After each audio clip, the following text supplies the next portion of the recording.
This is Hidden Killers Live with Tony Bruschi, Stacey Cole, and Todd Michaels. Whatever happened to Ana Walshe in the early hours of January 1st, 2023, we know exactly what her husband did next. Starting at 4:55 a.m., he began searching how long before a body starts to smell. Over the next 3 days, the queries escalated. 10 ways to dispose of a dead body if you really need to. Hacksaw, best tool to dismember. Can you be charged with murder without a body?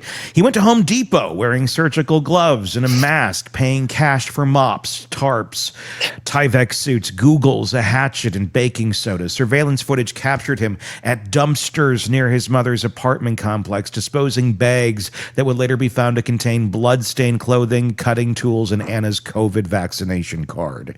Then on January 4th, he called her employer and reported her missing. She said that she'd left for a work trip and hadn't heard from her. The defense calls this panic. A man who found his wife inexplicably dead and made terrible decisions trying to protect his children. The prosecution calls it consciousness of guilt. Robin Dreek is with us to help break all of this down. The Google searches started at 4:55 a.m. on January 1st with how long before a body starts to smell, evolved over 3 days to include hacksaw, best tool to dismember, and then can you be charged with murder without a body, and how to clean blood from a wooden floor. What is the progression, and specifically of those searches? Tell you about the mental state of the person that's conducting him, Robin. It actually goes to his lack of ability to really think anything out at a deep level. You know, there was obviously some planning in here, but not a plan because he didn't really think out anything having to do with, all right, now I got a dead body that's leaking fluids. Mm-hmm. and it's actually dealing with a dead body. How do I deal with a dead? He didn't think of how do I deal with a dead body. Mm-hmm. And so at a very, very 6-year-old level, this is exactly what he's doing.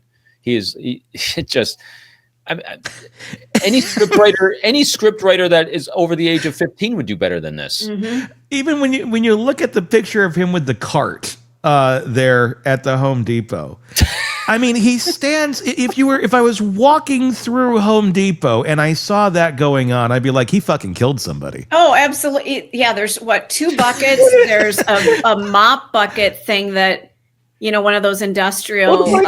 Look at the cashier behind him. Look at the cashier behind him. It's comical. It's comically bad. It's like if you were doing this scene in Breaking Bad, they'd be like, this looks too obvious. You got to look like you're like nobody who killed somebody is going to look like they're buying supplies to get rid of the bloody scene. I'm not kidding you. So the way when I'm out and about, when I do anything in life, when you live, and we've talked about this before, is like, how do you become a behavioral analyst? How do you how do you baseline the world around you? It's easy. When you don't have an agenda and you live calm, you see everything.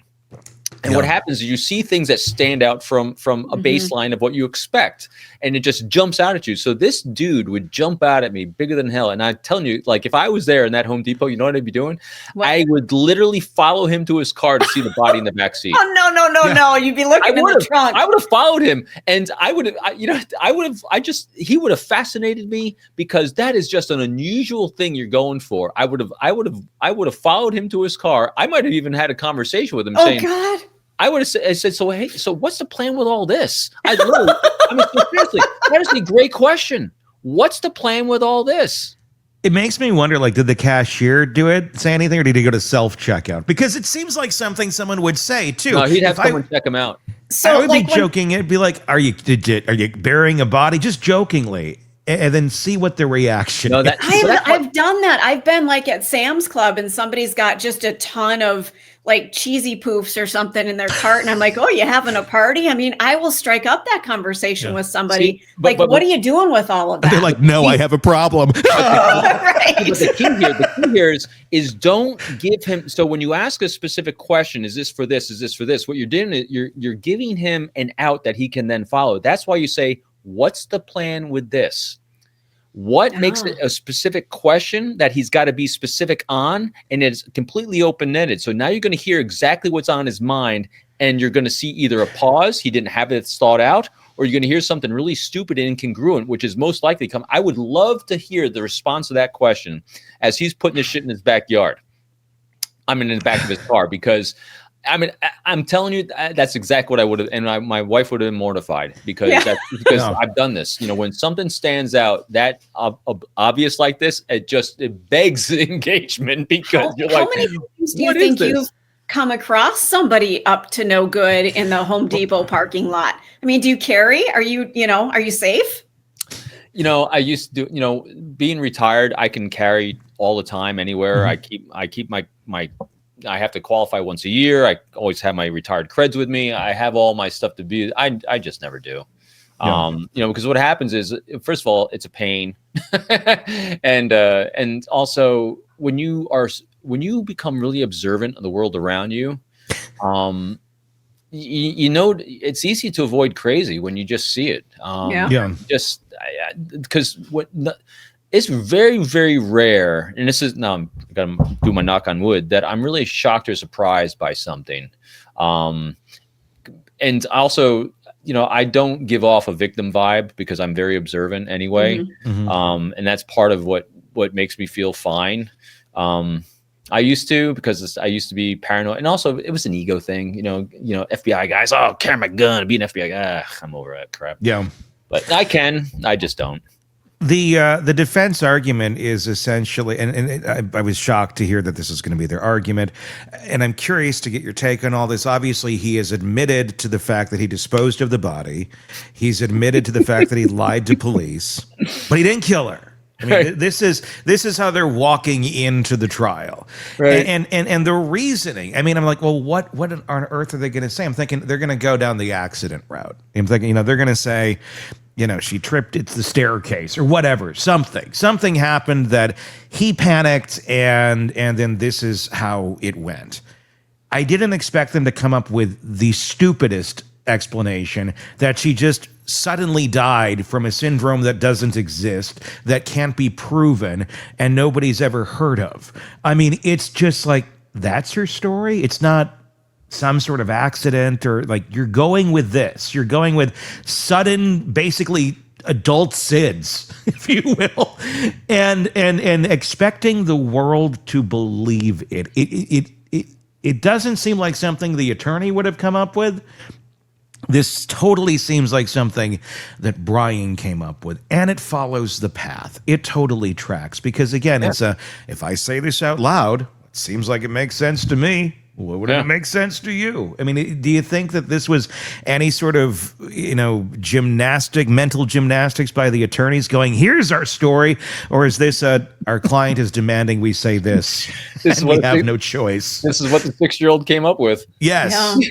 Yeah. So anytime you can boil things down to understand a human being at a really simple level, everything falls into place. Think of him as a stupid 6-year-old. It all falls into place. There you go. He's a spoiled 6-year-old. That's it. He's a spoiled 6-year-old that broke a really bad rule in a house where he killed someone, and this is how he's trying to get away with it. This is literally how a 6-year-old tries to get away with something that they did really bad. And because that's exactly what he's doing.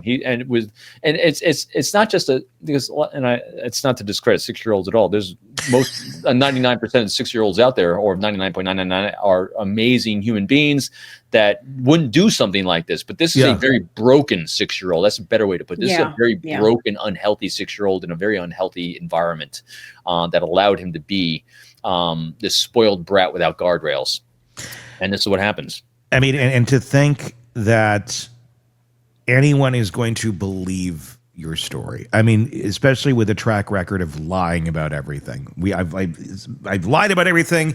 I've admitted I've lied about everything. But now I want you to believe this other tall tale over here. Mm-hmm. I mean, it's just stunning. I mean, and what's stunning to me about it is, I mean, I know it's how our system works. We have, everybody's innocent until proven guilty. He deserves a trial and all that. What's stunning is just the grown-ups in the room, the people who aren't idiots. We all have to be at the mercy of this person. They have to provide him with a trial. People have to take time off of work to go be a jury. I mean, just the effort, the manpower, all of this, just because this man's brain, and he knows what he did, can't admit to it. And he'd rather I mean, he's still a puppeteer. He's still puppeteering everybody, and he's probably loving it. Like, look at all the power I have, and it's the last bit of power he's ever gonna have, too. He thinks he's winning. It's just like, who's crazier at some point? Our system for entertaining these people's bullshit, or these people with their bullshit, you know? It's one of many. You know, his just got highlighted. This happens more. I mean, sure. When you look at the numbers of cases that are covered every day across the country, this is one of many. Yeah. And so, it's the way the system works, because in order to have systems and have faith in those systems, you have to let these things play out. But, all I can say is I don't know them. I haven't followed them, but God bless the defense attorneys that allowed him to say stupid shit so it can go away to jail. I mean, it's kind of like the ones with Lori Daybell. You know, they said, all right, start speaking. It's all you, man. Yep. Have fun.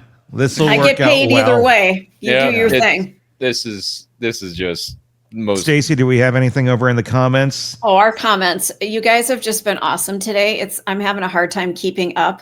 Yeah, we do. So Miranda for Life says he seems low functioning but manipulative at the same time.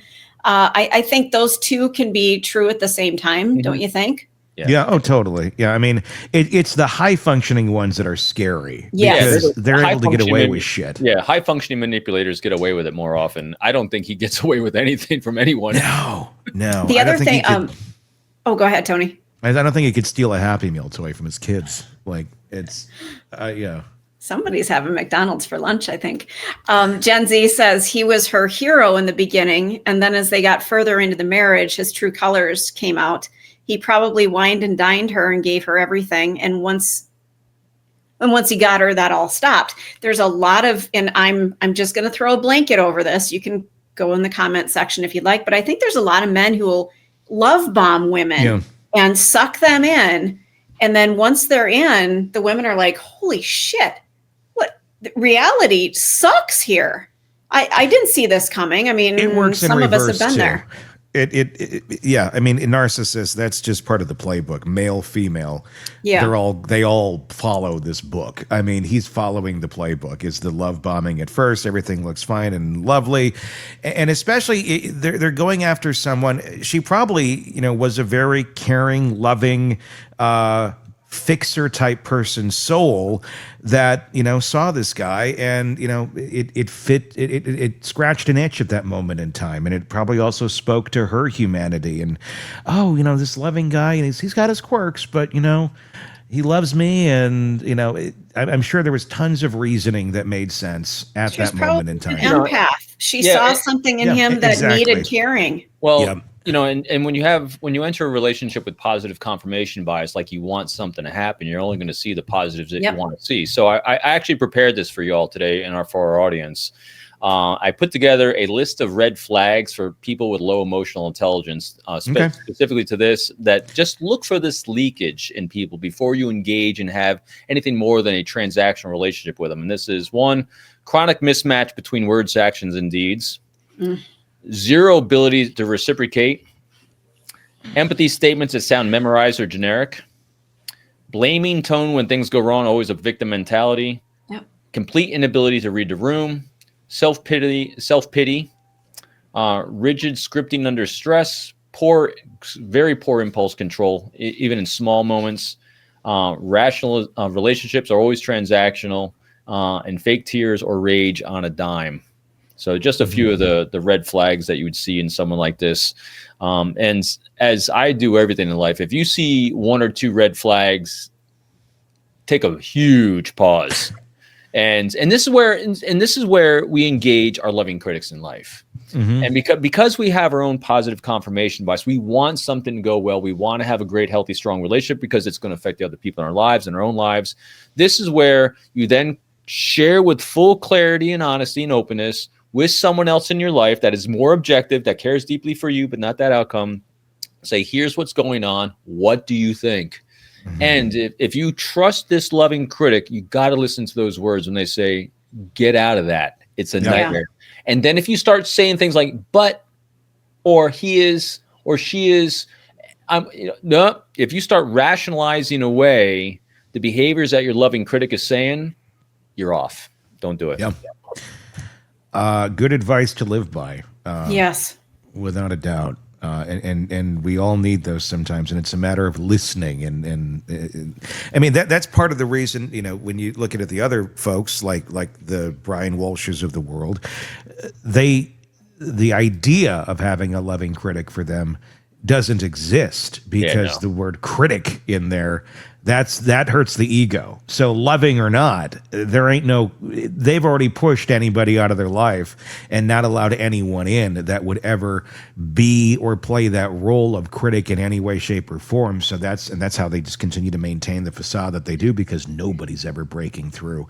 And the empathic person is already so deep in, they can't see, the forest before the trees before the forest. And it's easy to see that she could get drawn in, again, pure conjecture, by the broken toy that she wants to fix a little 6-year-old. Yep. Yeah. It's a damn. Yeah, it's a crazy case. One, so many red flags with it, but yeah, it's messed up.